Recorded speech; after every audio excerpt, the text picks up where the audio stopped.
sekolah kita kali ini mengadakan tes swab karena sebelumnya tes swab teman kami ada yang terpapar COVID-19.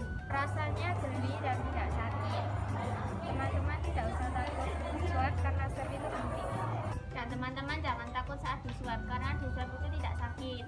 Saat alatnya masuk itu kerasa agak ngilu sedikit. Dan harapan kami ke depannya semoga swab kali ini hasilnya negatif semua dan dapat sekolah kembali.